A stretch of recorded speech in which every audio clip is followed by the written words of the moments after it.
إن الحمد لله نحمده ونستعينه ونستغفره ونعوذ بالله من شرور أنفسنا ومن سيئات أعمالنا من يهده الله فلا مضل له ومن يضلل فلا هادي له وأشهد أن لا إله إلا الله وحده لا شريك له وأشهد أن محمدا عبده ورسوله يا أيها الذين آمنوا اتقوا الله حق تقاته ولا تموتن إلا وأنتم مسلمون يا أيها الذين آمنوا اتقوا الله وقولوا قولا سديدا يصلح لكم أعمالكم ويغفر لكم ذنوبكم ومن يطع الله ورسوله فقد فاز فوزا عظيما يا أيها الناس اتقوا ربكم الذي خلقكم من نفس واحدة وخلق منها زوجها وبث منهما رجالا كثيرا ونساء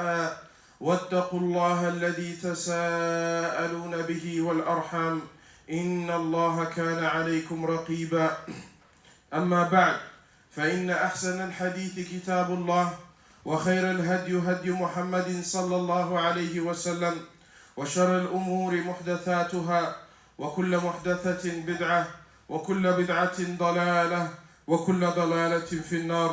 All praise due to Allah subhanahu wa ta'ala, the most merciful, the most compassionate. We seek His help and we ask His forgiveness. And we bear witness that there is no deity worthy of worship beside Allah subhanahu wa ta'ala, alone without associating any partners to Him. And we bear witness that Prophet Muhammad sallallahu alayhi wa sallam is His Prophet and Messenger, sent to mankind to guide them. And we bear witness that He has fulfilled the message and He has guided the ummah. And He has shown them the truth. Whoever stays on it, then he will be successful. And whoever goes astray, then he will be regretful.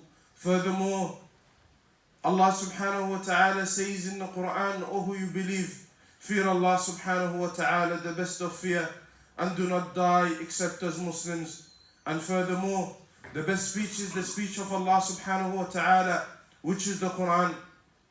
And the best guidance is the guidance of Prophet Muhammad sallallahu alayhi wa sallam, which is his sunnah. And know that every newly invented matter in a religion is a misguidance and innovation, and every misguidance leads to the hellfire. We ask Allah subhanahu wa ta'ala that He protects us and you from the hellfire. Allahumma ameen. My dear respected brothers and sisters, the advice of the Prophet sallallahu alayhi wa sallam, every Muslim should understand it and should learn it and should look after it in his heart the best way. And the Prophet sallallahu alaihi wasallam, the one that does not lie and the one that does not utter anything from his own self and is from his own whims and desires, rather it is a revelation, comes from Allah subhanahu wa ta'ala. The advisor, the one that doesn't cheat the people, the one that loves the people and He has mercy over the people. As Allah subhanahu wa ta'ala, He says, بِالْمُؤْمِنِينَ رَؤُوفٌ رَحِيمٌ, that the Messenger alayhi salatu wassalam, over the believers, he's the most kind and the most compassionate and the most merciful. The one that his guidance is the best of guidance and his teaching is the best of teaching. If a Muslim and a believer hears this advice of the Prophet sallallahu alaihi wasallam, then he should cling to it to the extent that he should bite on it with his molar tooth, so it doesn't run away from him. From these advices that the Prophet sallallahu alaihi wasallam left us with is a beautiful hadith narrated by the companion Abi Dharr al-Ghafari radiyallahu anhu. He said that the Prophet sallallahu alaihi wasallam advised me and gave me an advice, and he mentioned them. He said, أوصاني خليلي صلى الله عليه وسلم بخصال من الخير أوصاني ألا أنظر إلا إلى من فوقي وأن أنظر إلى ألا أنظر إلى من هو فوقي وأن أنظر إلى من هو دوني وأوصاني بحب المساكين والدنو منهم وأوصاني أن أصل رحمي وإن أدبرت وأوصاني ألا أخاف في الله لومة لائم وأوصاني أن أقول الحق ولو كان مرا وأوصاني أن أكثر من لا حول ولا قوة إلا بالله فإنها كنز من كنوز الجنة. That he said, radiallahu anhu, Abi Dharr al-Ghafari, the companion, that the Prophet ﷺ, my beloved, he advised me with the best advice from the advice of goodness, the advice that is comprehensive, general, that collected all of the characteristics of goodness. First, he said to me, I do not look up at those who are above me, but rather I look at those who are under me in status. And also he advised me to love those who are poor and those who are needy, and to come closer to them. And he advised me that I tie the kinship and I go close to my relationship from the family. And he also advised me that I do not fear Allah, and I do not fear anything in the sake of Allah, and I speak the truth no matter what. And he also advised me is that I say the truth even if it's sour and even if it's painful. And he also advised me to say a lot from the statement La hawla wa la quwwata illa billah, because this statement is from the statements and from the treasures of Jannah. My dear respected brothers and sisters, here we see the Prophet ﷺ gave this companion an advice from the advice of goodness, comprehensive advice, collective advice, 7 advices. He told him to stick to it and cling to it. If a Muslim and a believer clings to these 7 advices from the advice of the Prophet ﷺ, then he will see pleasure in his life. Then he will see goodness in his life. He will live a happy life and he will die a happy death as well. And therefore the Prophet ﷺ, he advised this companion, and therefore he advised us with it as well. And to be honest, these advices, they need a whole lecture in itself, but we'll try our best to speak in short manner so we can benefit from each one of them in our khutbah today. The first advice, Abu Dharr radiallahu anhu, he said that the Messenger sallallahu alayhi wasallam advised him and told him to look at those who are, to not look at those who are above him, and to look at those who are under them. And Allah subhanahu wa ta'ala, my dear respected brothers and sisters, is from his name is Al-Hakim, the all-wise, and Al-Alim, the all-knowing. He knows everything that he gave in regards to provision to his people and to his servants and to the humans. And therefore Allah subhanahu wa ta'ala, because of the provision that he gives to the people, he separated between them in status. And some people will get more than the others, and some people will get less than the others. But the true believer is the one that knows that this is from Allah subhanahu wa ta'ala, and he accepts that his provision is going to come to him no matter what. And he accepts, as the Prophet sallallahu alaihi wasallam said, that if a person's aim is for Allah subhanahu wa ta'ala and for the akhirah, then he will bring the dunya for him, dragging it by its nose, forcing it to come in front of that person. Meaning that Allah subhanahu wa ta'ala, if you be good with him, Allah will bring you things in between your hands. And if a person understands this, then he will be doing halal means and trying his best to go and rely upon Allah subhanahu wa ta'ala, because he knows that the provision will come to him from Allah subhanahu wa ta'ala. And he doesn't be jealous and be greedy in regards to what other people have. And he says why this person has more than me, and why this person is richer than me. And he overlooks the people, and sometimes he even gives them evil eye, which is a dangerous thing because of this jealousy. And all of this is from shaitan. But Allah subhanahu wa ta'ala promises the people guidance and rizq and provision. Allah subhanahu wa ta'ala said in the Quran, أَمْ هُمْ يَقْسُمُونَ رَحْمَةِ رَبِّكَ نَحْنُ قَسَمْنَا بَيْنَهُمْ مَعِيشَتَهُمْ فِي الْحَيَاةِ الدُّنْيَا وَرَفَعْنَا بَعْضَهُمْ فَوْقَ بَعْضٍ دَرَجَاتٍ لِيَتَّخِذَ بَعْضُهُمْ بَعْضًا سُخْرِيًّا وَرَحْمَةُ رَبِّكَ خَيْرٌ مِمَّا يَجْمَعُونَ. Allah subhanahu wa ta'ala says, are they the one who divided the mercy of Allah subhanahu wa ta'ala? And that is a rhetorical question. The answer for it is no, they're not. Allah subhanahu wa ta'ala says, we are the ones who divided their living between them in this dunya, and we raised some of them over another in regards to provision in this dunya. And therefore Allah subhanahu wa ta'ala has a general mercy over the people better than what they collect and what they can think of. So therefore, when a believer listens to this reminder from Allah subhanahu wa ta'ala, he cannot get jealous over what other people have, and he should be happy and sufficient with what Allah subhanahu wa ta'ala gave him, even if it's little. And a person should thank Allah subhanahu wa ta'ala. And that's why the scholars said, from the keys of happiness in the dunya is that if Allah subhanahu wa ta'ala gave a calamity and a difficulty to a person, then he should become patient about it. And if Allah subhanahu wa ta'ala gave him something from goodness and khair and provision, then he should thank Allah subhanahu wa ta'ala for it. And if Allah subhanahu wa ta'ala, if he made a sin or a mistake, then he should ask Allah subhanahu wa ta'ala for forgiveness. And if he does these, then he has collected the keys of happiness in this dunya. Therefore, my dear respected brothers and sisters, when a person understands these matters, he does not disobey Allah by disagreeing with the will of Allah, by disagreeing with what Allah subhanahu wa ta'ala provide him.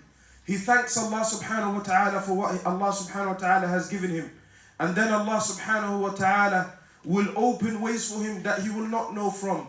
As Allah subhanahu wa ta'ala says, وَمَنْ يَتَّقِ اللَّهَ يَجْعَلْ لَهُ مَخْرَجًا وَيَرْزُقْهُ مِنْ حَيْثُ لَا يَحْتَسِبُ. And whoever fears Allah and remembers Allah and become close to Allah subhanahu wa ta'ala in every mean and knows that Allah subhanahu wa ta'ala is the provider, then Allah subhanahu wa ta'ala will forgive him and he will open paths for him. And Allah subhanahu wa ta'ala will make his way easy and he will give him provision from means that he doesn't even know where they came from. And the other advice that the Prophet sallallahu alaihi wasallam gave to this companion Abi Dharr al-Ghafari radiallahu anhu, he said to him, or he himself said, وَأَوْصَانِي رَسُولُ اللَّهِ صَلَّى اللَّهُ عَلَيْهِ وَسَلَّمْ بِحُبِّ الْمَسَاكِينِ وَالدُّنُوِ مِنْهُمْ, that the messenger advised me to love those who are needy and those who are poor and to come closer to them.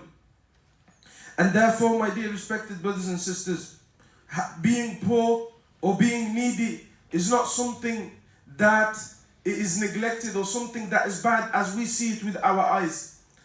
And therefore Allah subhanahu wa ta'ala mentioned that it's from the basic and the best rather characteristics that a person can have is to love and be kind and generous to those who are needy and those who are poor.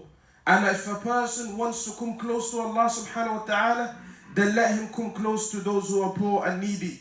And we should not neglect them in the community and leave them alone. Rather, we should make an effort to go and to check amongst our community. And usually each community is close with itself. Something happened, straight away they know. Something bad happens in that family. Her son, for example, a family that has a son that is misguided, drank alcohol, or messed around, or did something haram, the news spreads like fire straight away in the family. They go and they start spreading and backbiting and speaking, and this person, you know, the son of so-and-so, he did this, and you know that woman did that, and you know that man, he did this, and that woman bought this, and that man bought that car. Obviously, these are things that the human always speaking about. But if a person is ill in the community, they don't go and visit him. If a person is needy in the community, they don't care about him. This is the reality, my dear respected brothers and sisters. Allah subhanahu wa ta'ala, in the day of judgment, he will ask you, and he will say to you, "Oh my servant, why didn't you come visit me?" The person, the human, the servant of Allah will say, "Oh Allah, how can I visit you and you're the Lord of the worlds?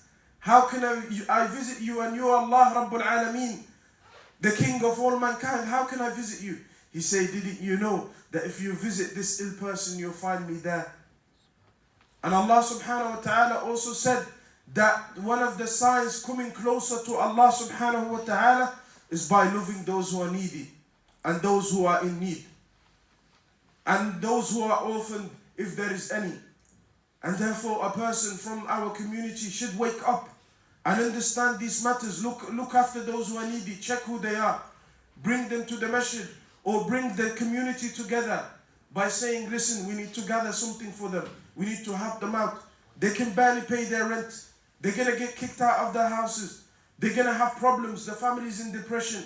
The family is giving up, and because the community are not doing anything, because the community are only focusing on themselves. And this is not the true characteristics of a Muslim and a believer, my dear respected brothers and sisters. We need to revive ourselves with the true Islamic characteristics, with the true meaning of Islam. People look at Islam in a bad way. Why?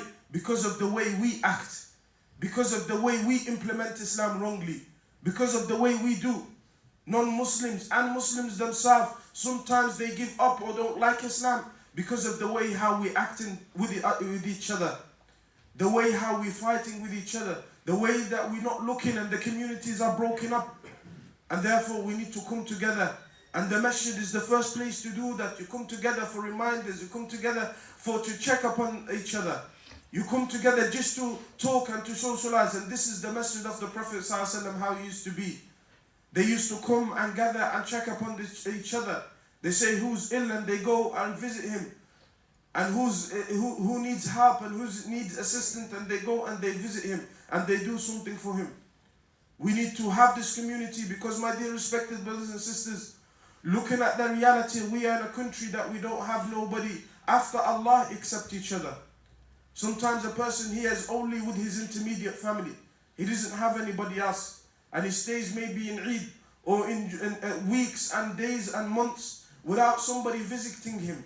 And this is not good because it puts a person down. Maybe it causes him depression. Maybe it causes him problem and sadness. And the believers are for each other, my dear respected brothers and sisters. The Prophet ﷺ, he said, من فرج كربة عن مسلم في الدنيا فرج الله عنه كربة يوم القيامة. Whoever relieves a calamity from his Muslim brother in this dunya or his Muslim sister, Allah subhanahu wa ta'ala will relieve a calamity for him in the day of judgment. And wallahi, billahi tallahi, we need that relievement in the day of judgment. None of us are secure in the day of judgment. We're going to need any type of relievement. And therefore, work hard and try your best. Start with yourself and bring people. And that's why the Prophet ﷺ, he said, من سن في الإسلام سنة حسنة فله أجرها وأجر من عمل بها. And the Prophet ﷺ, he said, whoever starts and initiates a good characteristics, a good sunnah, and he revives the sunnah from the sunnah of the Prophet ﷺ, then he will have its reward, and he will have the reward of everybody that is acting upon it as well. Imagine that, my dear respected brothers and sisters. As simple as starting a collection donation for the community. Make a community box where people that are in need and in very dire need that needs it, and you help with it as well, and people will collect with you. Or you go and you say, okay, today we're going to collect 4 or 5 brothers to visit this uncle or visit this man that is ill. Or the sisters do the same and go and visit the sister that is ill to boost her up and to give her, to remind her that this is a test from Allah subhanahu wa ta'ala. The calamity that you're in, either be it financial or either be it physical illness, it is a test from Allah subhanahu wa ta'ala. It will be a reliever and forgiveness for your sins. Remember Allah subhanahu wa ta'ala and make dua to him and make istighfar to him. And you remind the person so you can get reward. And therefore you will get reward for yourself as well. The Prophet ﷺ, he said, if a person goes and visit an ill person, he will have up to 70,000 angels making dua for him. Who of us is exempt from that? Who of us doesn't need that? Every single one of us need that, no matter who they are. So therefore, my dear respected brothers and sisters, the Prophet ﷺ here, by advising us to look after those needy, he's given us something in the community that can revive the community and can bring it closer. And that's why the Prophet ﷺ, he said, لا يؤمن أحدكم حتى يحب لأخيه ما يحب لنفسه. That none of you truly believe, if you want full iman, full belief, none of you truly believe until you love for your brother what you love for yourself. If you were in need or if you were ill, wouldn't you like for people to help you? Wouldn't you like for people to assist you? Wouldn't you like for people to visit you? Then the same thing, you like it for yourself, you like it for your Muslim brother or your Muslim sister. And the way to do this is you start implementing it and acting upon it yourself. Initiate it yourself. Don't say, there is the rest of the community. This is our problem, my dear respected brothers and sisters nowadays. Is that each of us say there is other people that will do it. There is other people that are going to take care of it. The people don't come to the masjid, you're only 4 lines, or 4 people in a line. Why? Because he's saying, there is other people that are going to come. There is other people that are going to do this. This is our problem always, is that thinking that there is always other people. And this is not should be the way. The way it should be is that you should start yourself. If you want khair and you want goodness and you want reward, you want something for your akhirah, you start with yourself, implement it yourself. Don't look at the others. And this is one of the advices of the Prophet ﷺ. Don't say there is other people that will do this. Start with yourself. And look at those who are below you. Meaning in status in the dunya, meaning in the status as well. So you can encourage yourself and you say, subhanAllah, look at this person, he's in need. I need to help him. And you don't so look at those who are richer than you and you say, this guy is rich, I need to be as rich as him. No. You look at those who are in need in the community and you say, subhanAllah, Allah blessed me with more favors than him. I should give from what Allah subhanahu wa ta'ala has given me. And this is the true way of success. The Prophet sallallahu alayhi wa sallam, my dear respected brothers and sisters, in the hadith of Anas ibn Malik, the servant of the Prophet sallallahu alayhi wa sallam, he said one day, the Prophet sallallahu alayhi wa sallam said, Allahumma ahyini miskina wa amitni miskina wa ahshurni fi zumratil masakina yawm al-qiyamah. He said, oh Allah, make me live a poor person, and make me die a poor person, and resurrect me in the day of judgment as a poor person. Aisha is sitting, radiallahu anha, may Allah be pleased with her, and may Allah be pleased upon her father, Abu Bakr as-Siddiq radiallahu anhu. She was sitting in front of the Prophet ﷺ and listening to this. And she said to him, O Messenger of Allah, why are you making this dua? Why are you saying, oh Allah, make me poor? Why are you saying, oh Allah, make me live a poor life? The Prophet ﷺ, he said, O Aisha, إنهم يدخلون الجنة قبل أغنيائهم ب40 خريفا. He said, the poor people will enter Jannah before the rich people, before the rich believers, 40 years, 40 autumns. 40 autumn season, meaning 40 years previous to the rich people. And that's from the reward that Allah subhanahu wa ta'ala given them in the akhirah for their patience upon what they have done. And he said to Aisha radiallahu anha, La taruddi miskina, never ever turn down a poor person if he comes to you and ask him for help. He said, Walau bishiqqi tamra, even if it's half a date. Look at the smallness. The Prophet ﷺ, he said, even if it's half a date, give it to that poor person, showing that you don't have to give millions and you don't need millions to give. Rather, even from what is little you have. And that's why the Prophet ﷺ, from his wisdom, he said that whenever you cook, add the little bit of water, so you make the soup little bit more, and you can give it to your neighbor. Especially if your neighbor is poor and in need. And this, from the benefits of this and the wisdom of this, is that it makes the community stronger, and it makes the brotherhood of Islam stronger, and makes the people check upon each other. And that's why it was mentioned that Aisha radiallahu anha, one day, it was given to her 1,000 dinars with their currency at that time. And that's really a lot. That was very, very expensive. She gave it, by the time it was given to her, in less than a couple of minutes, she gave it and spread it out, all for the sake of Allah. She had a servant, and her servant came to her that was working for her and said to her, O mother of believers, I wish you didn't give everything and you left at least one currency, 1 dirham, 1 dinar, 1 pound of some kind in their currency, so at least you could have bought meat with it for yourself so you can break your fast. Aisha radiallahu anha, she said, I wish you reminded me so I could have done that. But what was her intention? Straight away, she gave it for the sake of Allah. She didn't leave anything for herself. She was fasting herself. She needed the money herself, but she didn't leave it because she wanted to give for the sake of Allah. It was mentioned that one day the Prophet ﷺ prayed a salah, most likely it's Asr if we're not mistaken. And then straight away, after he gave salam, he ran away to his house straight away. The Sahaba were confused. When the Prophet ﷺ came back, they asked him, O Messenger of Allah, why did you do this? Why did you look agitated? He goes, I had a couple of money in my house. I did not want to die, and the money is still in my house. He gave it for charity straight away. This is the role models that we need to have. This is the guidance that we need to have. The Messenger of Allah sallallahu alaihi wasallam, his companions, his wife, the mother of the believers, our teacher, Aisha radiallahu anha. So my dear respected brothers and sisters, always try to give for the sake of Allah. Always try to be as the Prophet ﷺ in his guidance. It was mentioned that there was one lady, she was very, very poor. And the Prophet ﷺ used to always check upon her and used to always look after her and so on. She became really ill. So the Prophet ﷺ said, if she dies, tell me and inform me so I can pray janazah on her. She died at night. So they went and they buried her and they did her janazah.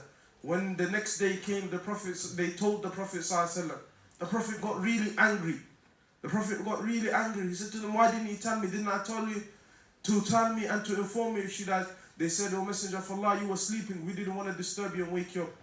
He said, no, this is wrong. And he went and he took the companions with him and he prayed Salatul Janazah again over her to show the status of the poor person in the community. So you never neglect those who are poor. Rather, you should look after them and you be closer to them. And if you want to come closer to Allah with good deeds, then you can come closer to Allah by looking after those who are needy. We ask Allah subhanahu wa ta'ala to make us of those who follow the guidance of the Prophet sallallahu alaihi wasallam. And we ask Allah subhanahu wa ta'ala to make us of those who look after the needy and the orphan. And we ask Allah subhanahu wa ta'ala to make us of those who enter Jannatul Firdaus. Allahumma ameen. Make istighfar for yourself and for the Muslimin. Surely Allah subhanahu wa ta'ala is the most forgiving.